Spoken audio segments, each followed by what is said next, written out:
पिताश्री प्रभु महादेव का ऐसा क्रोध सुना भर था। अवश्य पुष्पदंत जी ने मर्यादा की सारी सीमाएं लांघ दी हैं। इस प्रकार तो एकमात्र कामदेव पर बरसा था प्रभु का क्रोध।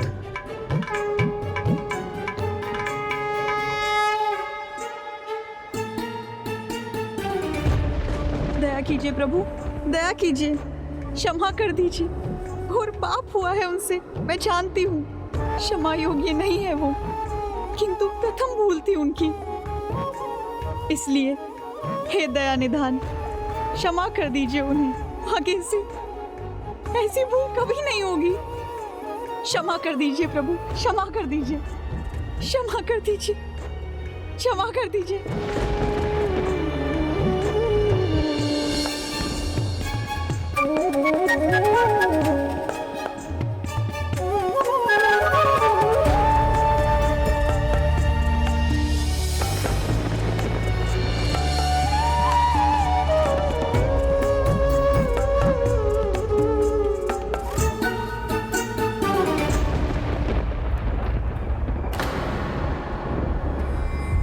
स्वामी,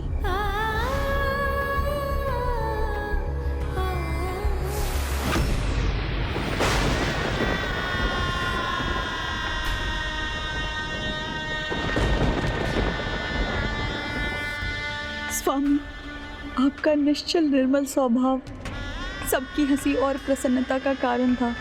इसी बात पर मुझे आप पर क्रोध भी आता था और हंसी भी, पर अब जब आप चले गए हैं तो मेरी हंसी भी आपके साथ चली जाएगी। एकमात्र आप ही तो थे स्वामी, मुझसे निस्वार्थ प्रेम करने वाले। अब आपके बिना मैं कैसे जीऊंगी?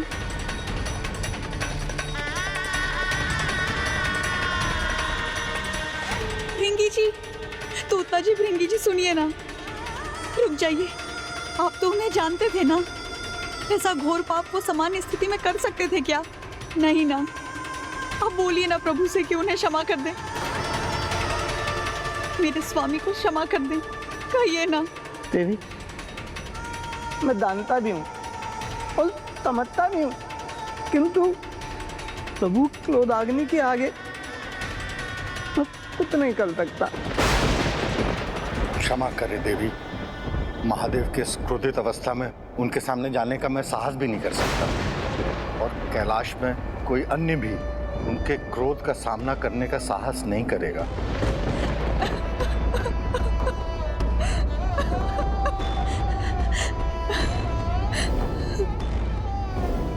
देवी पार्वती, प्रभु उन पे क्रोध नहीं करेंगे।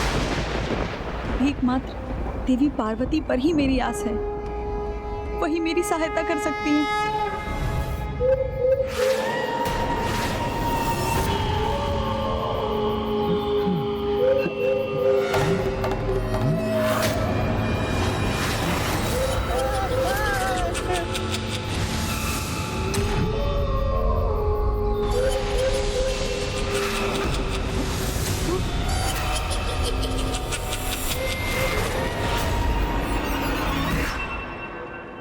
मेरे पति किस अवस्था में होंगे ये ज्ञात नहीं मुझे। कैसी अभागन हूं मैं। हे जगत जननी, दया कीजिए मुझ पर। महादेव का क्रोध आप ही शांत करा सकती हैं। मेरे स्वामी को क्षमा दान दिला दीजिए माता। महादेव आपकी अवश्य सुनेंगे। मेरे स्वामी को क्षमा दान दिला दीजिए।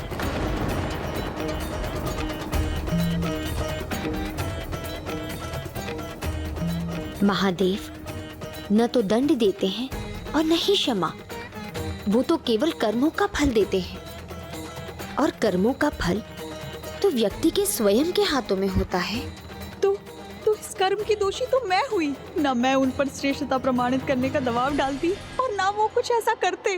तो दंड तो मुझे मिलना चाहिए माँ, मुझे मिलना चाहिए।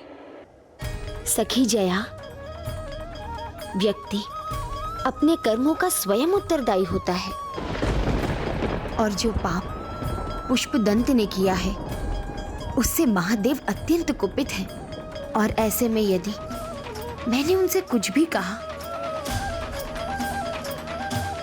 तो उनका क्रोधांक कहीं मुझे ही भस्म न कर दे।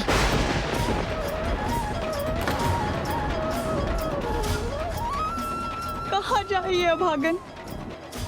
किससे गुहार लगाए?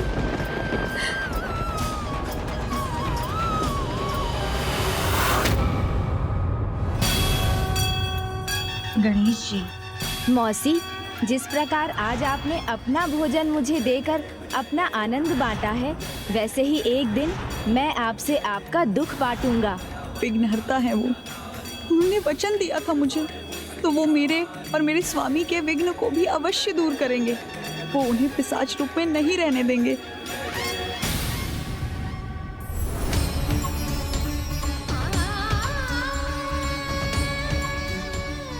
क्षमा करना सखी, तुमने पुत्र गणेश से आस लगाई है, किंतु अब वो चाहकर भी पुष्पदंत को पिशाच योनि से नहीं लौटा सकेगा।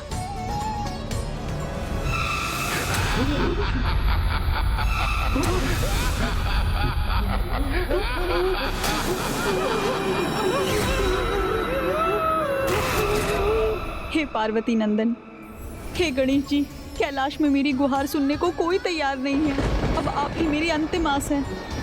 मुझे निराश मत कीजिए। किंतु मौसी, मैं जानती हूँ उनसे पाप हुआ है, पर वो पाप का कारण मैं हूँ। यदि मैं उन पर क्रोध नहीं करती और उनसे बात करती तो वो कदापि ऐसा पाप नहीं करते। और अब तो उनसे तभी बात कर पाऊंगी जब आपकी कृपा होगी। किंतु मौसी, कृपा कीजिए गजानन। माता पार्वती ने भी मेरी प्रार्थना स्वीकार नहीं की है। जब माता ने सहायता नहीं की तो मैं कैसे?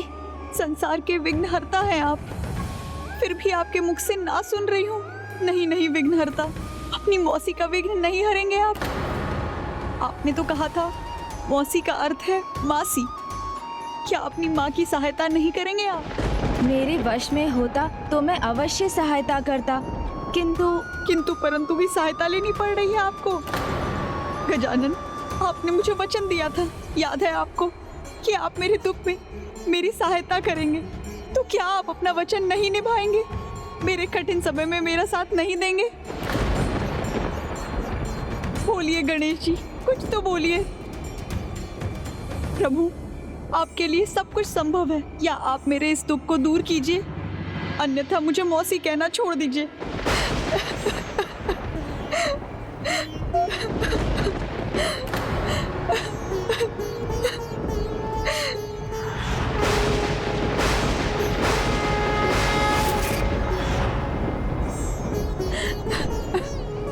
मौसी,